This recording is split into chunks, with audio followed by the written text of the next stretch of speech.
welcome to the For the Win podcast. How dare you? The best gaming podcast in the world. Oh my gosh. All right, today's podcast is brought to you by my merch. If you want to buy a hat, we have like 8 more left in stock. So pick one up if you want to make Halo great again. All right, guys, here we go. First topic. Activision removes Nickmercs' Call of Duty bundle after claiming that elementary kids should be left alone in schools and not educated on LGBT topics. The next day, he clarified his comments further. He said, "It's not that I think it shouldn't be spoken about. If that's what you got from that tweet, you're just wrong."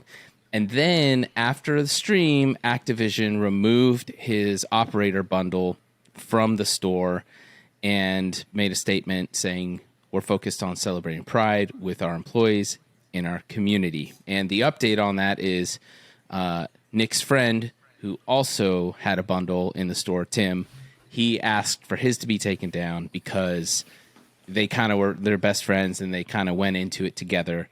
And then, you know, he didn't feel good about his being up there and his friends not. And so, yeah, pretty huge news. It made like huge waves. Mainstream media caught wind of it, which doesn't happen for gaming news a lot. But any initial thoughts? We have the tweet right there. I don't know if you guys saw that. Yeah, I also heard Dr. Disrespect like uninstalled Warzone on stream. Yeah, classic. Some people are up in arms. Some people are like, you know, Look, I'll just say my thoughts because I've been actually watching Nick for a long time, and he is very much not someone like I've watched a lot of his streams, a lot of his content, like the kind of person he is, and he's very much a hey, peace and love, do what makes you happy type of streamer, like zero drama type of person. So this was actually really surprising to me that people would just like went crazy on him because he's someone who's like, there's a lot of really, really problematic streamers who say the craziest stuff ever. And he's like the bottom of the list for people like that. So I was pretty surprised. And when you watch the clip, he's talking about his son, you know, and he's like, hey, for like me and my wife talked about it and we want to talk to our son about, you know, sexuality and these topics. And that was literally all it was. And I'm like, that's fair enough. He's your child. Like, that didn't seem like a problem to me.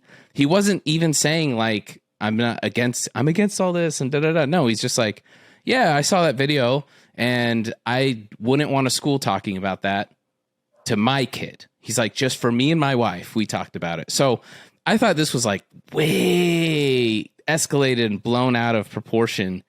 And it was kind of crazy to me that they just removed his bundle like instantly, like without doing anything. So I don't know. It was pretty, I don't know. I felt like it was really blown up on Twitter and it didn't need to be. It's really just what it insinuates more than anything. Right. So like, which is why he had to do a second statement to try to further clarify what he meant. There's a lot of insinuation that the queer community is full of groomers right now. That's like what a lot of the that gets thrown around a whole lot, especially on Twitter, the cesspool that it is, just in general. I think even more specifically the trans community more than like the gay and lesbian community. Right. And so there's a lot of just, you know, that thrown around. And the initial tweet, that is exactly what it looks like. If, you know, it's not hard to try to read into seeing that's what's being inferred by the initial tweet. And so, yeah, I don't think it's wrong for a company to step aside from somebody that is profiting using your game, and they don't. Any company doesn't want any heat, just hands down. And For it doesn't matter like whatever else the topic would have been. If you make any kind of statement towards any kind of group, there's going to be consequences of it. Even if it's not exactly what you mean, it's what can be inferred from what you say because you represent something else. So no matter what he was ever going to say, it's almost like you can't really say anything about anything because you're at risk of angering some side, which is why like Twitter and social media is terrible in general. But the irony is people are posting, there's the other update is, in the Middle East version of Call of Duty, the pride flag banners are censored and they don't put them in the game. So people are like, well, Activision, you're distancing yourself from this person who made these comments, but do you really, really believe that, or are you just, kind of... Activision wants to make as much money as possible, and they're going to market each game in different areas differently, and that is how gaming has always been. Like, we had different versions of video games, even back in the 80s, that had religious references that Japanese companies didn't want to upset Christians, for example, in America. So they would remove any thing that could be skewed in that way, and it's always been that way. We've always released media that is meant to be global to multi-global. That's a weird phrase. I don't think that's a real word. We've always released media that's consumed globally with localized versions, and in this scenario, in Middle Eastern countries, it's illegal to be homosexual, and so they're going to not have anything homosexual related in that version of the game. That's not... Yeah, I mean, corporations are cold and calculated. Everything that they do every decision they make is because they think that's what's going to make them the most money. And this particular issue, like the tweet and the removal of his operators from Warzone is like the very, very like surface level of the issue. Because this whole thing of whether or not this should be taught in schools comes from, it comes like a lot of things. It comes from like a good place. There's students in schools whose parents are completely checked out or don't have parents. And so the school feels like they need to come in and really parent these kids. But it's gone too far now to the point where kids are being encouraged to go to teachers and tell them things, and they don't have to tell their parents about it, and they can do things and their parents will never know about it. And so that's why we're seeing so much backlash from actual parents. They're like, no, I want to know if my kid is doing this or talking about this, or, they're my kid. So that's like the deep root of this issue is, who is parenting these kids, and, what rights do parents have? Yeah, we'll see what happens. I wonder if his bundle will ever go back up. In the Middle Eastern version of Call of Duty, can you still play as like a female operator? I don't know. But it totally gives me Disney Chinese Star Wars vibes. Can you be playing DMZ as a female operator in Call of Duty and get in the car and drive? Like, can you play in your neighborhood? Speaking of kids, McDonald's releases their video game for a 25-year-old console, the Game Boy Color, and I thought it was a cartridge, but it's not a cartridge. It's just the online game, but they used the whatchamacallit to actually make the game. They use GB Studio. Cruel Toys is GB Studio, and spent 7 weeks making the Grimace Game Boy Color game, and they have it hosted on their website, and there's a JavaScript based emulator that plays in your browser, but people realize it's really a Game Boy Color ROM running into this emulator. It's not just a browser game, it's an emulator. So people ripped the Game Boy Color ROM, and it's on archive.org now. And I put it on my Flash cartridge, and I played it on my Analog Pocket yesterday. I played through it in its entirety. I love it. It's like 6 levels, and it's actually like the music is well done. The graphics are pretty sharp for a Game Boy Color and really well animated. And each of the stages has its own different mechanic. Like the first 4 stages, you're skateboarding as Grimace, and or first 2 levels. I don't remember. First 2 levels, you're skateboarding as Grimace, and then the next one is like a normal side scroller. The next one you have like this bubble mechanic. It's pretty cool. It's worth playing through. The music is good too. It's surprisingly so. Did you guys ever own a Game Boy Color? Of course. I still have my Game Boy Color that I had. I had the Pokemon one. This picture you have, Dave, in the run sheet. It's the same one. The lime green. Yeah, that's Game the Boy one you Color. had. That's the one I had. And so growing up, for my birthday and Christmas, my grandma would get me like those little LCD games. Like they were usually like baseball or basketball or, something like that. And so she knew like I liked video games. And one day she took me to Fred Meyer and was like, we're going to get you a new video game. And then we will go into the electronics section. And there's a Game Boy Color. I was just like, oh, I really like this. And I somehow convinced my grandma to buy me a Game Boy Color with Mario Tennis. And it was just like the greatest thing. She's like in her 70s. I had no idea what it was. What it was. Did she have sticker shock when she got to the counter? Yeah, a Game Boy Color was like, I think $79.99.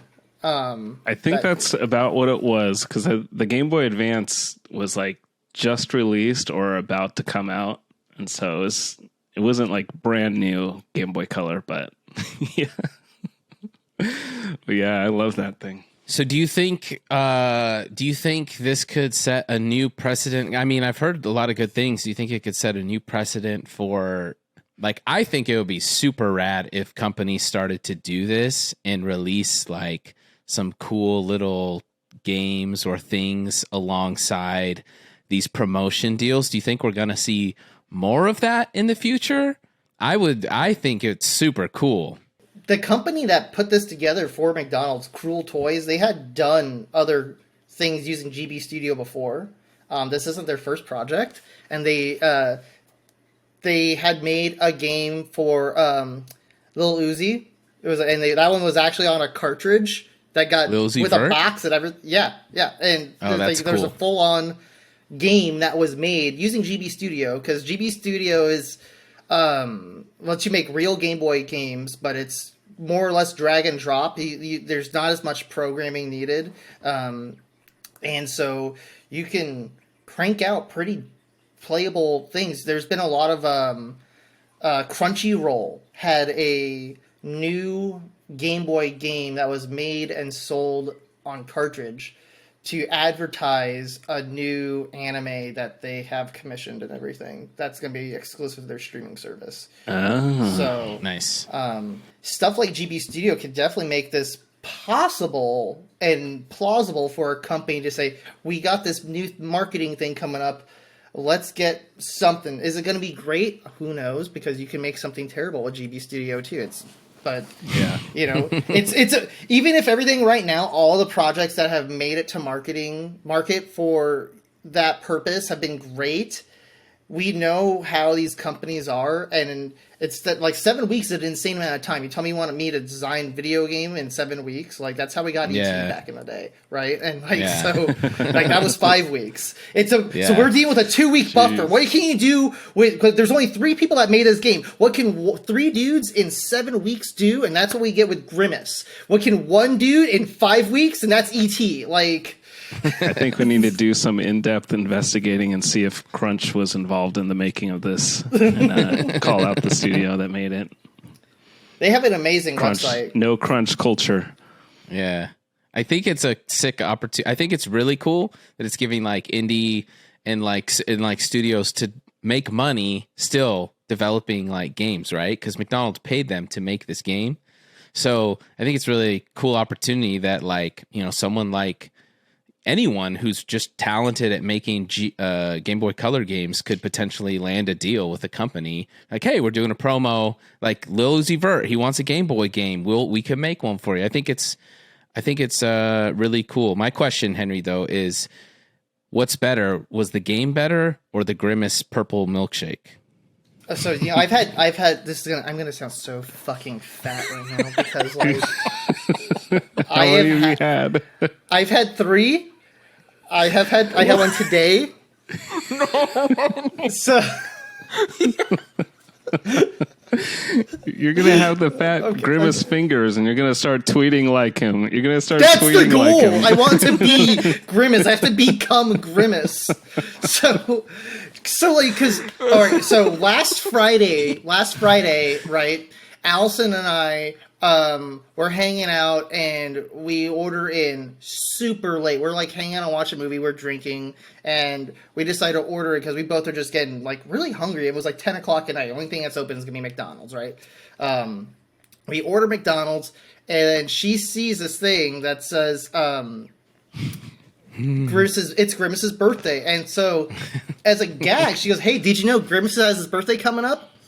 And I had already seen the ads, right? So then that I go, you know, oh yeah, it's on the 12th. And she's like,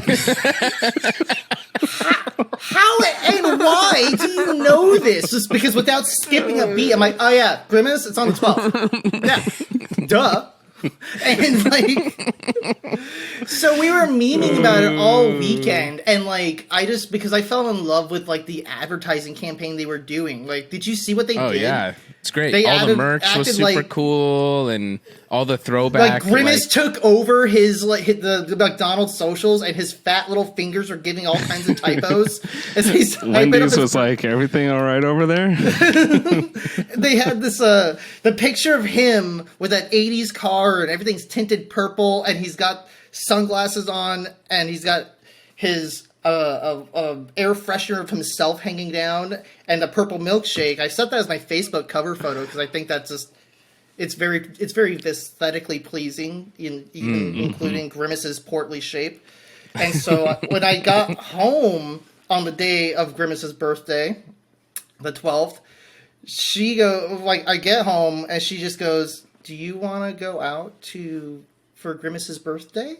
And I say, I am so glad you asked, because I had been thinking about it all day, because I wanted that wild berry shake, and I almost ordered it to the data center for lunch. And so we went and got it. And then yesterday, I can't leave work. I'm not allowed to leave work to get food, because someone has to be present at the data center all day at any given time. And Monday, we went. I didn't order at work because we went out to Din Tai Fung as an office. Like, we had somebody stay behind, and we all, because usually it's just me in the data center, but there are some days when other people are in the office. We all went out to Din Tai Fung. So spicy shrimp wontons. Shout out. I'm not going to skip free Din Tai Fung, right? No, the office is paying for it, and so I didn't order it in. So I got it there. But then Tuesday, I needed lunch, and there wasn't anything in the pantry, and so I ordered it in. And then today, Allison's work took her out to the Mariners game. They got VIP box seats. So, all my food I cook is for, 2 people. So I'm like, okay, I'm going to get fast food today on the way home. And it's, while I'm getting McDonald's, I'm going to get my boy Grimace's birthday meal. Because, when you order it on Uber Eats, it's mandatory that you have to enjoy. That's an extra requirement. You have to click enjoy my meal. You can't just add the birthday meal to your cart. You have to add the enjoyment. That's mandatory. Grimace says you have to enjoy his shake. And when you go through the drive-thru, after you confirm your Grimace birthday meal, and they say, is there anything else? They say no. They tell you first window, because they always have 2 windows. Like McDonald's, I don't know why that is. Do you still try to order things supersized? No, I don't. But I still do that. After after they confirm the order, Grimace takes over the entire signboard at McDonald's at the drive-thru. And he pops up and he says, No. He says, yeah, he does. He pops up and hilarious. says, hey, he's like, thanks, party people. Enjoy my birthday meal. And then, like, I gotta go order. I like how much effort they put into this. Yeah, It's that's like- huge. Gosh. So, like, yeah, you're welcome, my boy. Like, Grimace has always been my favorite because his name sounds ironic. Because he's like, you know, because like no one wants to grimace. Like when you're dealing with like a Happy Meal. Grimace is on a Happy Meal. It's like ironic, but Grimace was originally evil, and I love that.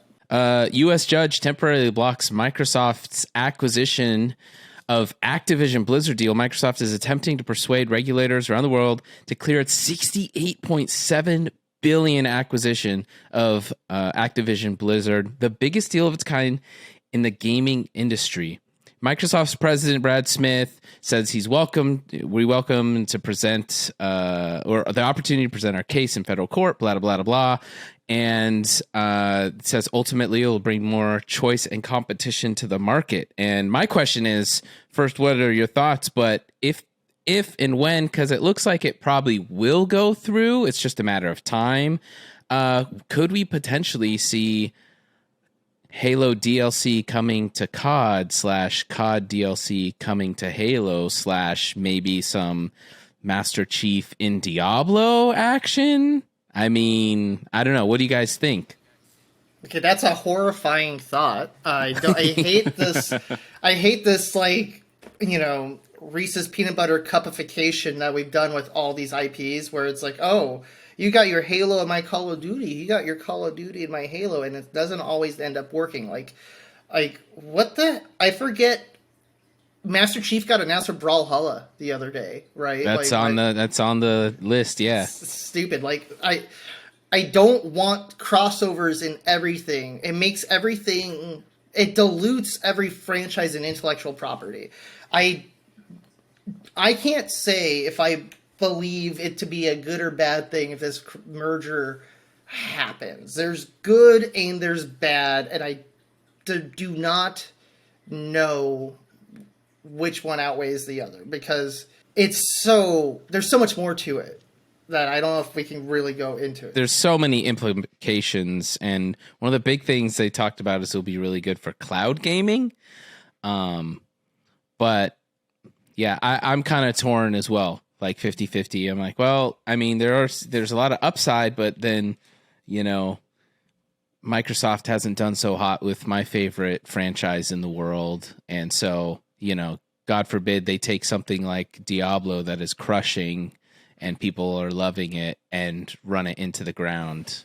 I mean, Blizzard almost like ruined it themselves. So, like, you know, I think a lot of this stemmed from, you know, just the controversies at Activision and Blizzard, and so I almost see it as Microsoft coming in and trying to buy it up and change the culture. And, you know, obviously they're primarily competing with Sony and Nintendo. And I know Sony is very, very opposed to this deal. But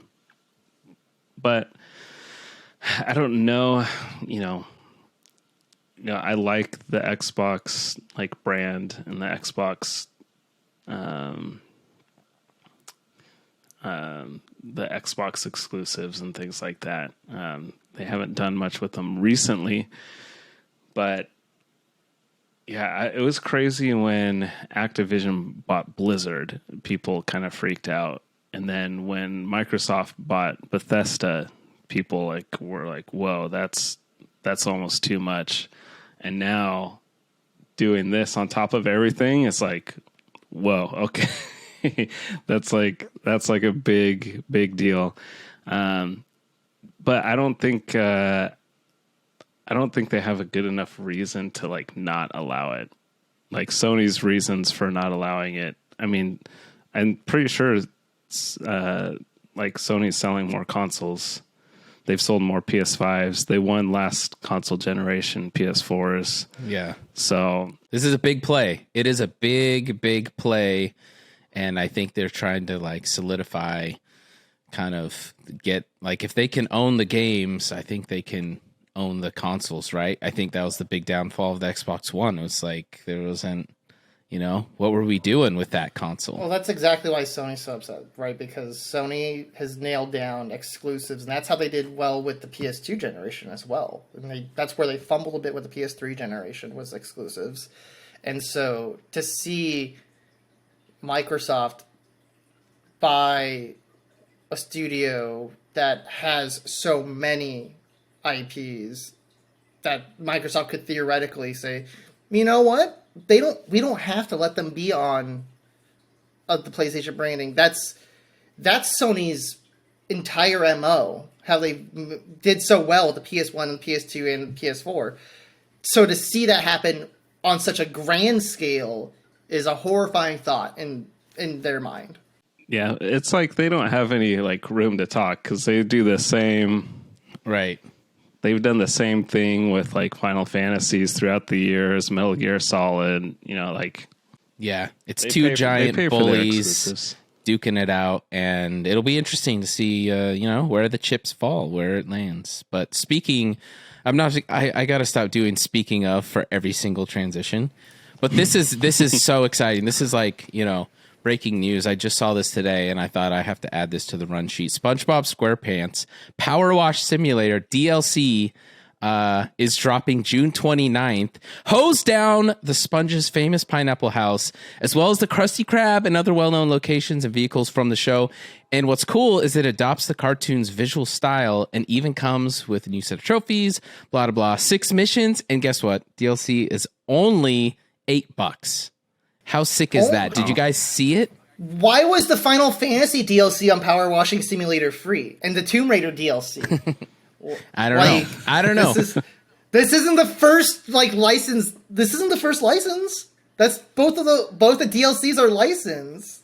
SpongeBob's got to get his money, you know. But I looked at it, the videos, and it looks so sick because it's like you're just in Bikini Bottom. They didn't like 3Dify it. Like it looks similar to the art style, and so I really like it. How does power washing underwater work? Maybe it's air. It's like reverse. No, just blasting like air at. I want to watch the boat car thing. I didn't watch SpongeBob a lot as a kid. I watched it more as an adult than as a kid. Actually. And I bet if they have soundtrack, if they have music, it's gonna be super fire. Man. Like the Hawaiian luau music while you're just. I want custom load screens like 1 hour later, like as it like loads. Hell Let Loose. Devs apologize following glitchy trailer reveal at PC Gaming Show. So so packed with eerie technical issues, hilarious animations, strange camera angles, the new trailer from the War Simulator Hell Let Loose was all but a shameful performance that tuned down the expectations for the future game rather than hyping up fans for what's coming. Did you guys see this trailer? I did not see that. I watched it. We can one of the funniest things. Maybe we can hold on. Maybe we can watch it real quick. Let me share screen. How's the volume? Men, you are about to embark upon the great crusade towards which we have striven these many months. The eyes of the world are upon you. The hopes and prayers of liberty-loving people everywhere march with you. Why is it like a 32-year-old narrating? And skill in battle. We will accept nothing less than full victory. Good luck, and let us all beseech the blessing of Almighty God upon this great and noble undertaking.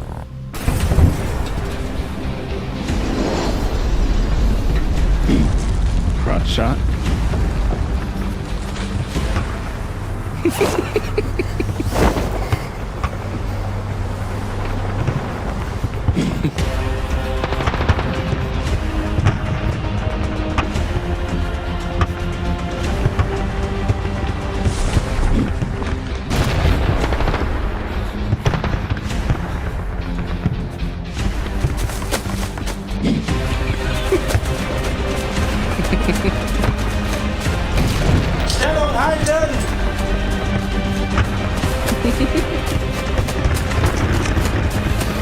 Reload as you run into the trench.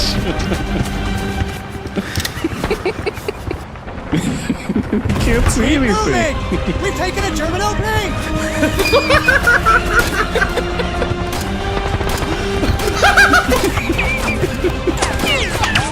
Schnell und halten! Kein Schritt zurück!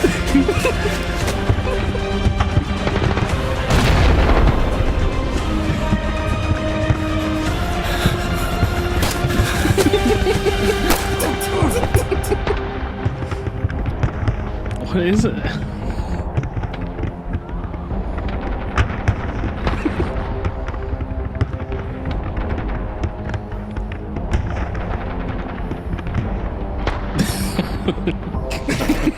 Okay, me first, then John, then Henry. Okay, so the first thing I noticed was, yes, that guy's voice. I'm like, this is the worst voice. This sounds like if I wanted to make a trailer and I like grabbed a buddy and were like, hey, can you do like an epic, war voice? But then the thing that really threw me, and maybe you can speak to this, Henry, because you were in the military. You probably jumped out of a plane at some point. He jumps out of the plane and immediately pulls a chute.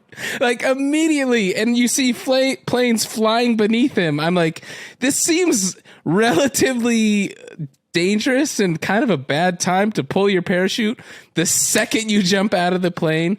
But then it was the end, like the weird camera angles, the running. But the thing that really weirds me out, I think the whole, all the audio design is just like all over the place, because you see like three guys and you hear 10,000 bullets and cannons and just, and there's one guy standing there. And it just is really like confusing to watch, because you're hearing one thing and then you're seeing another. But yeah, they apologized for that. It said, we're sorry we let you down. We let our fans down and we want to do better. But I'm just like, did anyone watch it? Who did? Because so everyone watched it and was like, yeah, it's not bad. All right, let's do it. Show it. Run it. My favorite comment on the video was someone said, I thought the programmers who were asked to do the voiceovers did a great job. Oh my God. So good. But like that opening monologue is coming from like a 4-star general, like, or, whoever is leading the entire operation. And it sounds like just some dude my age just talking. Oh yeah, but that was funny. It reminded me, if you've ever just been messing around with like a PC game and it uses like in-game cinematics, and then you're like, you've glitched the game, or you're using some kind of camera mod, or you're running around during cutscenes, you're moving the camera around, so it's stuff that you're not supposed to see. Yeah, that shot from the grass was the one where the like whole screen. The dude's gun was like way up here, like It's just so weird. It looked like somebody it looked like my PC was not running the game properly. Yeah. That's exactly what it looks like. And videos like this are good because with the death of E3, like, we don't get any funny, cringy meme moments anymore on presentations. Like, I'm like, was it trying to render live? Like, how does that happen? Like, I have no clue. I think they just apology accepted. Thought it was good. But yeah, so anyways, there's a lot more into that story, but they kind of had a similar Bungie 343 situation, and so their 343, their studio that took over that game, has not been crushing it, and so a lot of fans who loved the original games before the new studio bought it, they're struggling with that. It makes me wonder if it's like a Halo 2 E3 moment with that demo with New Mombasa, where they're having to like render it live on the fly and delete objects after they were not in camera anymore, otherwise the development kit would crash, and some situation behind the scenes like that where the game was not nearly as done as they wanted it to be, and somebody dropped the ball. Well, they got it somewhat kind of together and released Halo 2, and it had its issues, but it turned out to be a classic. So hopefully all that feedback will give the devs something to work with. And I've programmed before. I get it. I know I know things can happen. Yeah. Xbox Showcase reveals new Series S console. And they also did a trailer. They did it was actually a pretty cool trailer for it. And they talked about new SSD cards coming out. But in the whole 2-hour presentation, there was absolutely no mention of anything Halo related. Days later, 343 dropped the trailer for Halo Infinite Season 4, and it looks pretty sweet, and it got a pretty good reception. So what does that mean for Xbox and the future of Halo, that they wouldn't even just, they have a sick trailer that, the game's like almost to the point where it's like, hey, it's in pretty good condition. Henry, you've been playing it, you've been having fun with it. And yet they just decide, with millions of people watching, to potentially get new players in and old players returning. They just say, we're not going to talk about Halo. This is Starfield. What do you guys think about that? I think that's pretty wild myself. I get it. To me, it's like, okay, they know they dropped the ball with Halo Infinite, right? That's a dead horse. They don't want to pull attention on themselves because the game still isn't where everyone would like it to be. And so the game plan, from my perspective, the game plan is for them to stay out the spotlight, keep the core audience they currently have, get the game fully functional again, and then out of nowhere they can, once it's like we're ready, it will come back, which is what happened, if we really think about it, with MCC. We had that whole that disaster of a first year. Halo 5 came out, took the focus away from Halo MCC. They got MCC running again. Halo 5 slowly died itself out, and now MCC has a fairly consistent performance and community around it again. And so they're still working on the game and getting that without getting more heat on them. I could see, I don't know if it's a Microsoft decision or a 343 decision. Like, I could see higher ups at 343 saying, not wanting to just get more attention, to lay a bit low while they just keep cooking the game, So yeah. I mean, the reality is, I don't think we'll ever see a significant increase in Infinite's population until something major like a battle royale drops.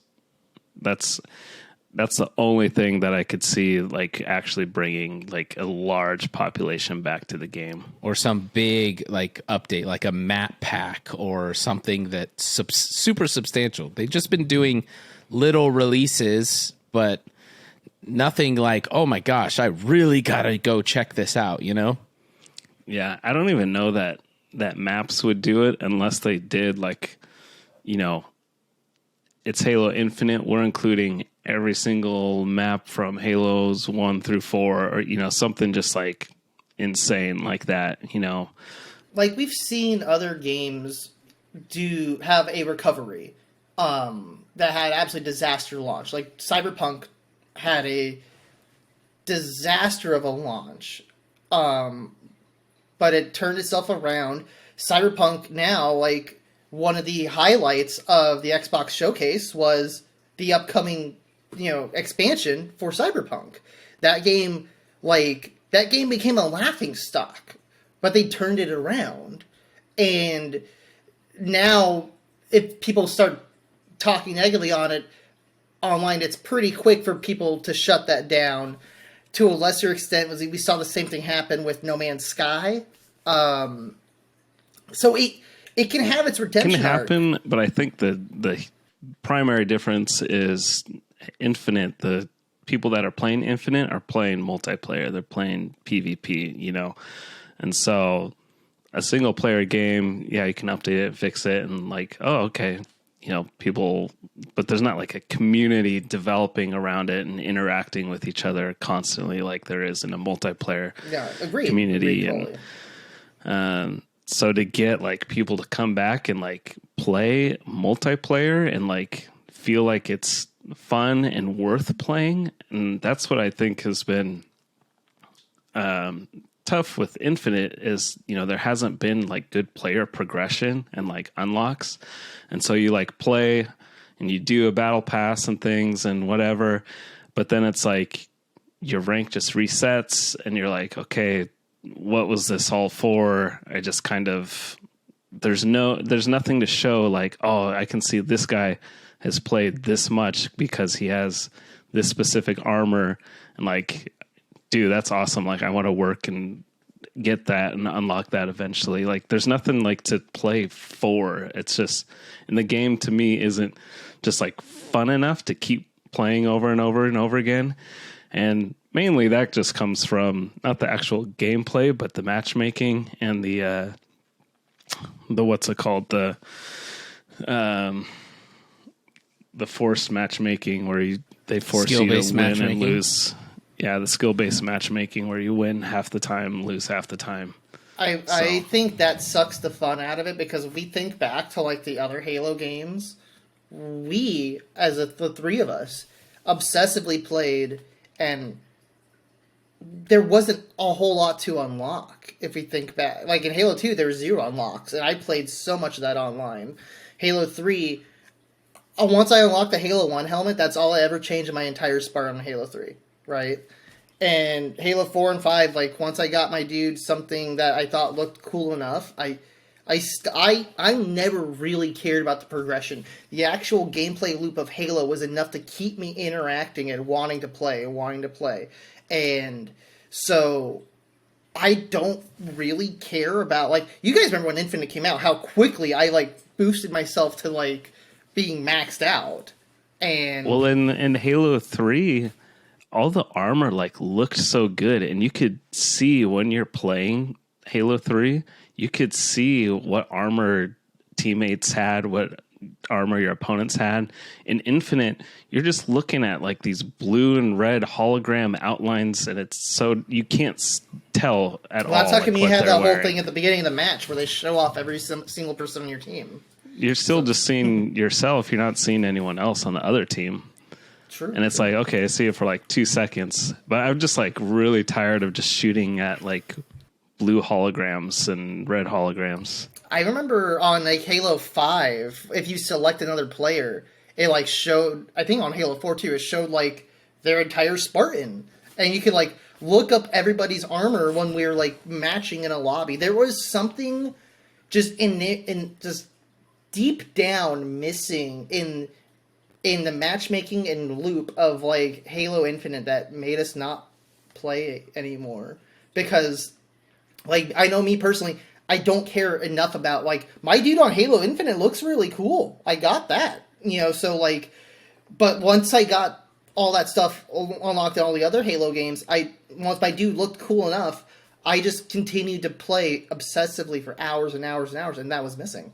I think it's this having the skill-based matchmaking in all of the social playlists. It pulls the fun out. Yeah. And that's, to me, I'm just like, I play to win. Like, I want to win every single game, and knowing that half the time it's like just out of my control because they match me with people that are really good or with teammates that are really bad. It's just like I don't have a lot of time to play games, and so knowing that it's like forced upon me, I'm like, okay, I'm just gonna play something else.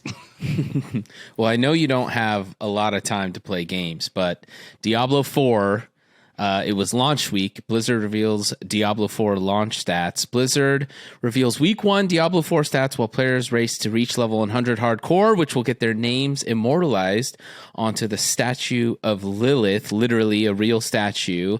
Diablo has made over 666 million in sales just in the game's first 5 days. Look at these numbers. 276 million hours played, 2.73 billion monsters killed. Look at this. And this is the big one that I'm like, oh, okay, this is part of what makes Diablo great. One of the many things. 166 million total parties created. That's a huge number.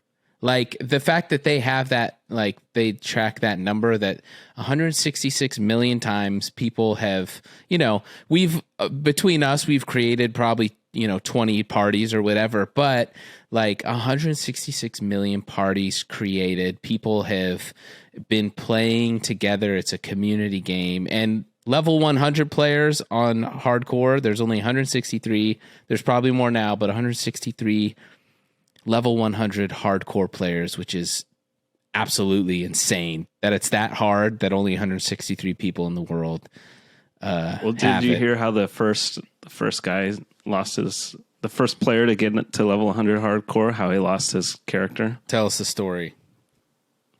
He was just playing his level 100. Internet lagged, got disconnected, went and loaded up the game again. His character died. Oh. He literally lost the level 100 character to his game disconnecting. Oh. That's brutal. And so that's like an issue. One issue I have with the game, but I've been playing a lot of it, and the biggest number that stood out to me is just like how tiny the number is, and makes me wonder why they even shared this number. Is the players killed in PvP? So 420, almost 430,000 kills. 430,000 kills in 276 million hours. That means like nobody is doing PvP like at all. Yeah, that is interesting. That is interesting. Well, I've been having fun with it. I haven't played a Diablo game ever before. And then I decided to just give this a shot, and it's actually been really, really, really fun. And it's definitely a steep learning curve if you've never played any of them before. But once you start to get into it, it's a fun, like we talk about gameplay loops and stuff. It's just a fun gameplay loop, and it's fun to just relax and mindlessly kind of go through dungeons. And when you there's nothing more satisfying than going through like a really hard dungeon and like almost dying a few times and defeating the final boss in that dungeon. He goes down and then all this loot pops out and it's glowing legendary gold, and you're like, oh baby, it's a fun thing, man. It's the most amazing, stylish, immersive slot machine of all time. I wonder if my boss is going to end up playing it, because I told you the other day, David, but my boss hosts a Diablo 1 server still at work, because him and his friends still play. And so that's crazy. I know he Diablo was 1. He was in Japan when Diablo 4 came out like a few weeks ago. So I don't think he's had a chance yet to play it, but I know he wanted to, and that'd be to ask him how is it compared to someone that still religiously plays Diablo 1 to the point where you're hosting a server at a data center still. Yeah, I watched a speed run today, actually, of Diablo 1, and someone beat the game in 12 minutes because there's an exploit where if you get an item that takes you into like minus health, so it'll give you like minus 25 health, but then give you like more damage or something like that. But if you get an item that takes you into the negative for health when you equip it, then you're invulnerable. So then you can just cheese the whole game and you can't die. Nice. It's just like, it's just in there. It's been in there since release. That's crazy. I'm going to go to 10. Starfield's direct showcase promises a massive space adventure. This is all the news right now. Starfield anticipation builds could be the biggest game of the decade, Bethesda promises there are more than 1,000 planets in the game, and as you scan them and land on them, randomized elements affecting layout and creatures will make sure your experience on a certain planet will be different than that of a friend over on their own Starfield save file. I watched the Starfield Direct. It looks like, because I love Fallout. I love Fallout 3. It looks like it could be the game that kind of every gamer has kind of dreamed of that's possible. I think we live in a time with technology where this kind of game is possible. I am very, very pessimistic myself, but I want it to win. Like, I want this to win. I want this to be like the greatest thing ever. I hope it is. I hope it's like everything we dream of. It's already starting to get a little bit of backlash as people find out more details. But one of the big things is it's locked in at 30 frames per second. It's not going to go higher than that. On consoles, yeah. It's important to note that's a stable 30 frames per second. Right, for fidelity. Which is the proper move to do if your option is you can go higher than 30, but the frame rate is not stable, then you want it as stable as possible, right? Imagine we've all played competitive games. We've all played competitive, Street Fighter. We played competitive Smash. Imagine if the frame rate was not stable on that. Yeah, it changes the entire experience. Yeah, it would.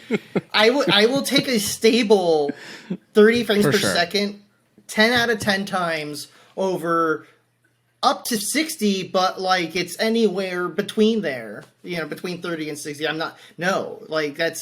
That's not fun. That feels so off. And if the game is working and the game is fun and it's in 30 frames per second, that's fine. I mean, we grew up playing GoldenEye, and good Lord, the frame rate on that game, when you're playing on the console, you're there's just moments where you're just So I'll take 30 frames per second if it's a good game and it's fun. I think it is the right call. I would love to see them work towards getting that better, because it is 2023. We played think about how long we played on OG Xbox and Xbox 360. How many games were actually still 30 FPS and and they're fine still now, right? Halo 1 feels weird on MCC because it is running at 60 FPS. Yeah.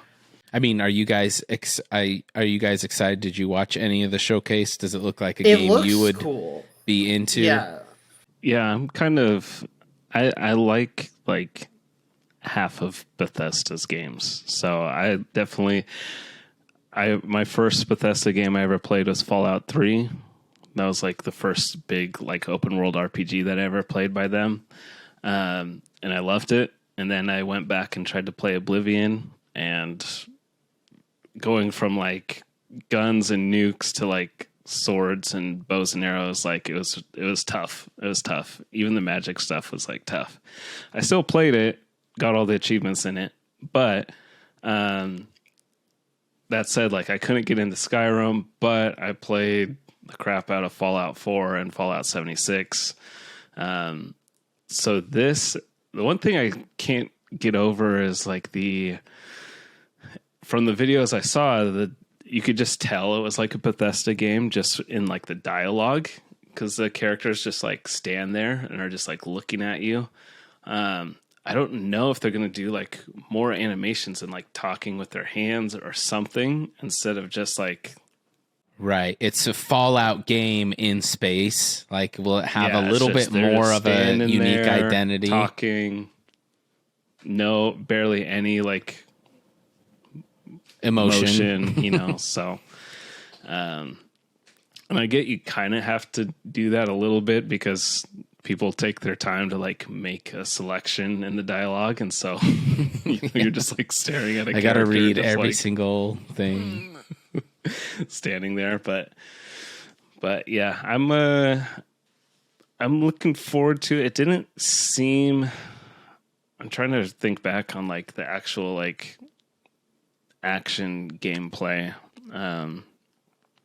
Because I played a lot of No Man's Sky, and that had like very little.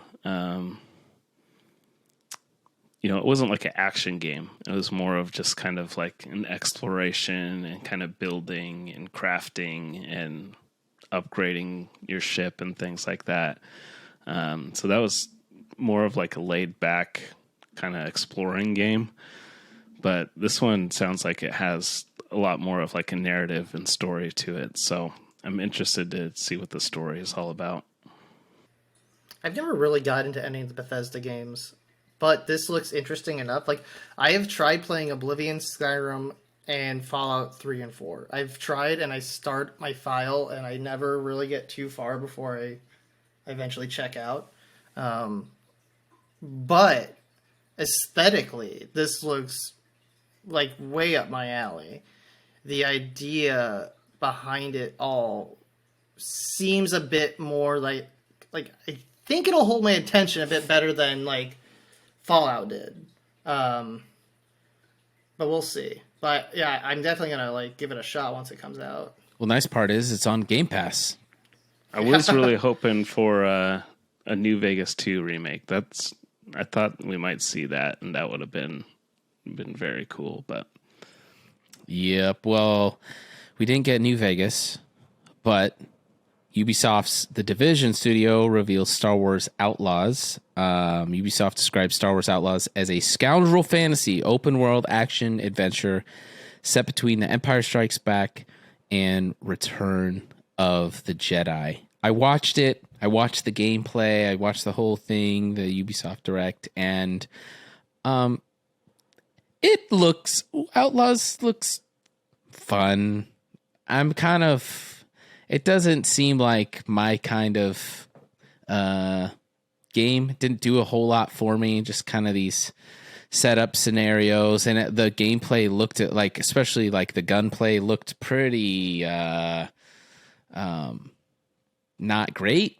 So it didn't really appeal to me. And I'm kind of tired of just the Star Wars games and movies and things in general at this point. So I don't know. Did you guys see the gameplay at all? Did you guys have any thoughts on it? I saw some of it. I saw some video of it.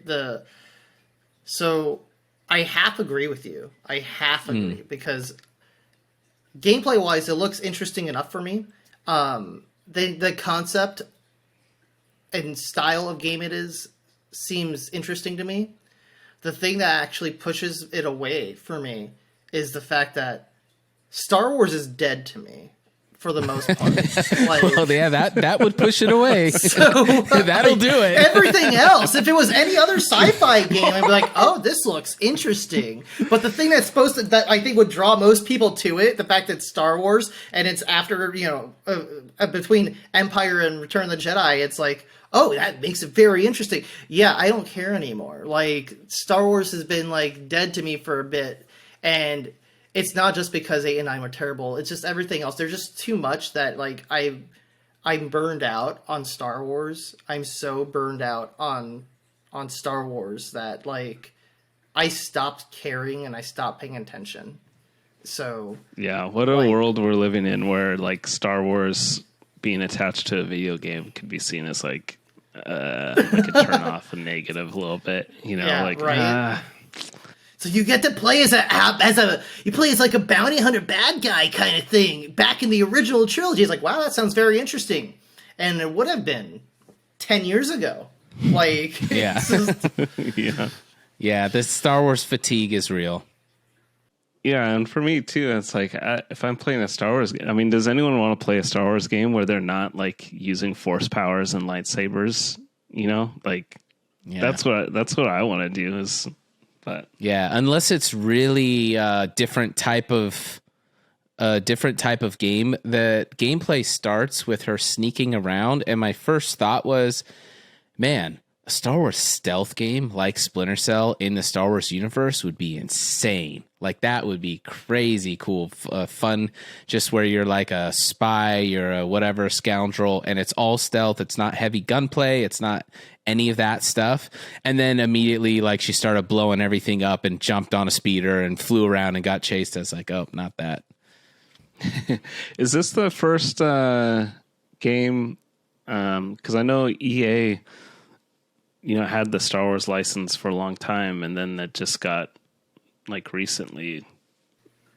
Well, Respawn did that game. They did Respawn. There was a game, but that was still published by Electronic Arts. I don't remember who published it. But to your point earlier, John, where he said, John asked, "Does anyone even want to play a Star Wars game where you're not playing around with force powers and stuff?" Yeah, in fact, I would say so many people are tired of Jedi crap with Star Wars games, like that. We're tired of this vast galaxy far, far away, and everything always just ends up revolving around the same core group of people. And it's like, that's not how a galaxy works, right? Like, it's like Star Wars is ridiculous, where they're like, oh, we landed on this planet, and they know exactly where somebody else landed. It's a planet. They treat planets like towns, right? Like in the entire Star Wars universe, it's an entire franchise. So like, yeah, I think a lot of people would like a Star Wars game where there isn't a lightsaber in sight, right? Like, as much as people think Star Wars, they think lightsaber, I think there's a good amount of people that would love a Star Wars game where there isn't a lightsaber, which, I mean, I liked Rogue One. Out of all the Disney crap that's put out, like, Rogue One's probably actually at the top of my list of, like... Rogue One. Yeah, same. So, I mean... And then, like, I don't know, Shadows of the Empire on N64, like, that didn't have lightsabers. That's... You play as Dash Rendar in that. Yeah. I don't know. Yeah. No Splinter Cell announcement at the whole thing, too. I was kind of bummed. I was hoping they would at least do something. I know it's in the earliest stages of development, but I'm such a Splinter Cell fanboy. I was like kind of jonesing for a little something, but it's too early. Okay, we'll blast through these next few and finish up. PALWORLD drops new trailer during the Summer Games Fest. Henry, we've talked about this a little bit in the past. The trailer itself shows off PALWORLD's stunning environments with plenty of pals and an arsenal of weapons on display. You see pals, aka Pokemon, wielding machine guns, LMGs, and all kinds of devices, making it equal parts cute and unnerving. On top of that, players can build their own homesteads, pal-powered factories, and of course, crawl plenty of dungeons with their pals at their side. Pokemon with machine guns. How does it get any better than that? Will you be playing? I definitely am. I'm interested for sure. I don't think it's enough to get my real interest. If it turns out to be like fun, I'll give it a shot. But like, it wasn't enough to no pun intended. Yes, I had to like look into this. I'm like, what? I don't even remember this from the. I watched the video and I forgot it, like, so I guess it literally was forgettable for me. Yeah, they're leaning hard on they're hoping that the comedy of it will like bring people in, but if the gameplay is not there, people are gonna like the novelty will wear off. I feel like pretty quick. Monkey Island creator had no idea Sea of Thieves crossover was happening. Sea of Thieves is getting Monkey Island crossover, but the creator, Ron Gilbert, wasn't aware.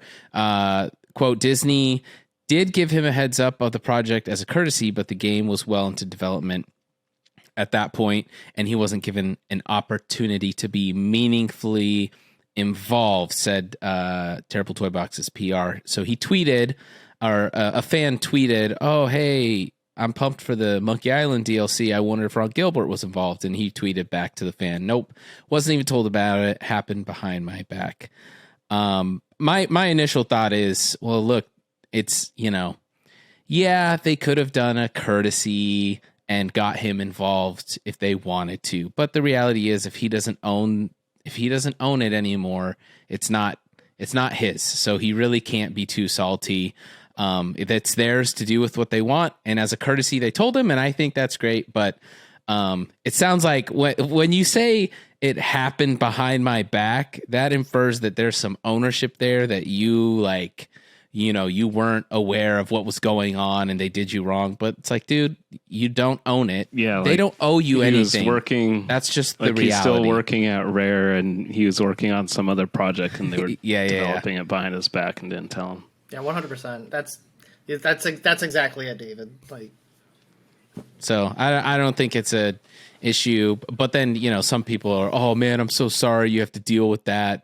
People on Twitter sounding off, but it's like, look, if you sold it, you sold it. You have to, even if you love it, like that's part of that's the business. This is crazy. I saw this on Twitter today, and I just had to throw it in. Ark Survival reaches peak corruption with 93 player ban. So 93 players in Ark Survival were falsely banned after raiding a rival tribe who got them banned by the publishers of the game. No explanation was given. So the people just complained that it happened. But then many players have sounded off about the corruption of the dev team, i.e. The dev team who plays the game on the servers too. If they like lose dinosaurs or die, they roll back servers 5 minutes and they get their stuff back. They've also like spawn in with max weapons and they raid other players. They banned a top streamer of the game who raided the dev's base and exposed a bunch of their stuff in their base, like max weapons with like, it takes like whatever, I don't know what currency they use, but it's like a 1 repair stat. So if you break it, you only need like 1 gold to repair it instead of like, you know, 10,000 or whatever. So it's a max weapon with the lowest repair stat required. And people like are just going off, and they're really happy that news is kind of breaking because they're saying that the dev team is notorious. Like there's just tons of situations of this Ark Survival dev team doing this stuff. So 93 players worked, like coordinated, got on Discord to try and do this big raid, and they were successful against their rival. So they've been going back and forth, but then their rival complained to the devs, and the devs banned all of them. They weren't hacking. They weren't doing anything cheating or illegal. They were playing the game. Wild. You're going to be a dev and cheat at your own game? Well, my thought is this. My thought is I think it's really cool when devs play their games and they jump in, i.e. Halo 3, right? You jump into a match. Oh my God, he has a flaming helmet. Dude, that's a Bungie dev. That's so cool, right?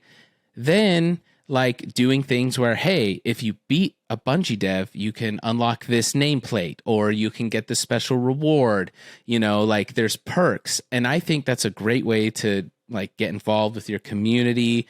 And, you know, they could easily do something like, hey, if you kill one of us, we'll give you a dope weapon. It's not game breaking, but it's going to be something good you can use until you can't use it anymore or it breaks or whatever. But this is not how you, I don't know. I just think that's so grimy. yeah.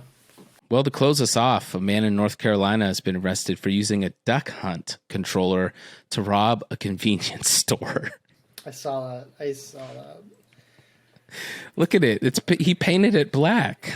At least he did that. I want to know if he had, like, when I saw it, I was like, did he have the orange one? Or did he at least have the original gray one then, before they switched it to orange? But then they painted it black. It still doesn't look anything real enough. Like, I know. It looks like a Star Trek blaster or something. Was that the... Is that the orange trigger? Yeah, the trigger's the orange, trigger. and then there's a zip tie, I think, around it. So he didn't paint the trigger. Gotta make sure it still clicks. Yeah. I wonder if the guy at the 7-Eleven was like had a giant TV on his head or something. Like just CRT. Oh, well, after he got arrested, I wonder if like a dog popped out of the bush and like laughed at him as he was getting like... What's the sound effect the dog makes? It's just like this hee sound like the dog makes as it's just like the cops covering its mouth with its paw, putting his head down, shoving him into the cop car, and then a little dog pops up.